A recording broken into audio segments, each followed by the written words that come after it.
Thank you for the opportunity to come to you with today's weekly encouragement message. I am praying for you because I love you. I hope you are well on this October day. It's really beautiful with the colors of autumn, the sights and sound, crunching leaves, different flavors too. This is a time of supernatural awareness as well, it seems. Possibly this is what drew me to the weekly encouragement message for today. Cosmic Jesus. How's this for a title? The book of Revelation, the last book of the Bible, has so much truth for today I'm learning. Some are really good students and scholars of Revelations, and I want to learn from them as they help unfold the mysteries of this book of prophecy and revelation. Exactly what the title says, it's meant to reveal truth for us today. Not really referring to the concept of truth, but do you remember Star Trek and the travels into other galaxies with James T. Kirk, William Shatner, and Dr. Spock? The real William Shatner, at age 90, traveled to the real outer galaxies just 1 year ago. Fascinating just to think of this. But the real disciple of Jesus, John, also traveled in a vision to experience the glory of Jesus and to receive a word that was to be for our great encouragement also. Originally, to the churches in about 96 AD. Jesus was offering encouragement, but also warning. Because of love. Tolerance was a word he used. We see this word today also, but the way Jesus spoke of tolerance was that it led to compromise. And compromise leads to a loss of freedom when it comes to losing sight of what's true. The church Jesus was addressing in today's weekly encouragement message was being led to believe that Christians could be part of the kingdom of Christ and also be part of idol worship. Really meaning the root of idol worship. Sounds so strange in our thinking today. The root of idol worship was and is Satan.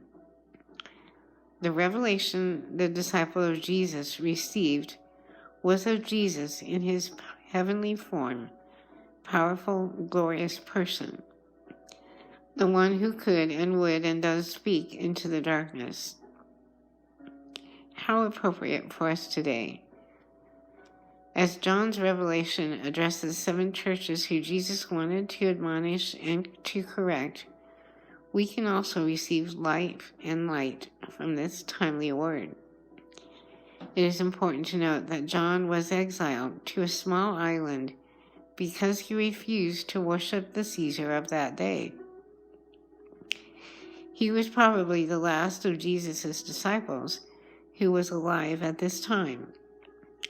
And he loved the churches and felt great care and compassion for them. He was the right one to deliver this message, born of love and concern. In each message to the 7 churches, Jesus offers recognition of good things, but then also must warn them of things they're doing that harm their witness and their growth.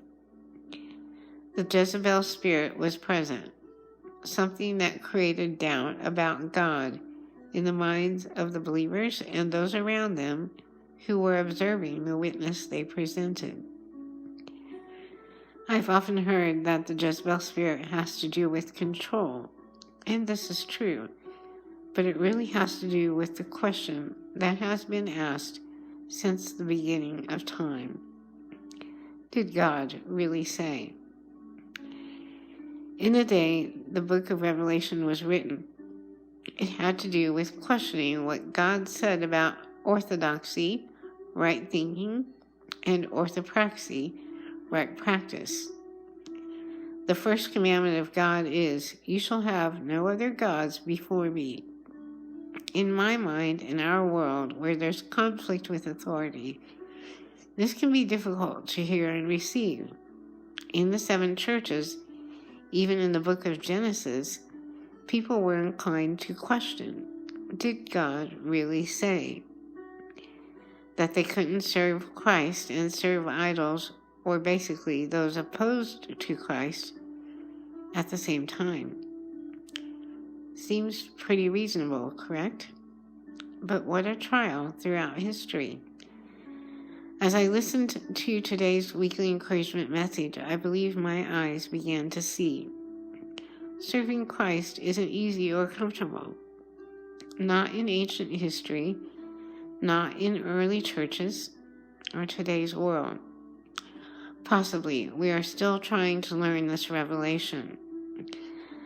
The reason God said this very seemingly exclusive word was to bring greater freedom to our lives, not greater deprivation. He knows His love is the most real source of healing and hope for us. What the early church was practicing was mixing faith in Jesus with worship of idols, and this was destructive to early Christians, personally, and to their witness, and ultimately, to their communities.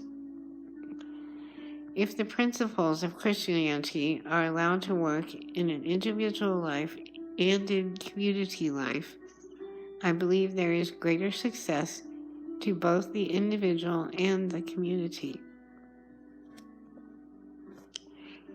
This is because the principles are based on truth and love and compassion and caring.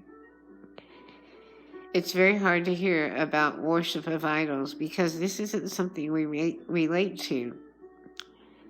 Yet the early church wasn't far from me.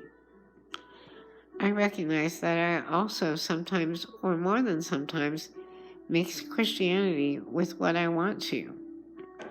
Possibly I'm not alone in this. It is difficult to receive this encouragement to Christianity that places God first, because we still struggle to understand that God is love. I pray for you and me to be led by the truth that God is love. This is the freedom to let God have first place in my life. I may not understand everything God does or allows in my life. This is so real to me, as I certainly don't understand pain.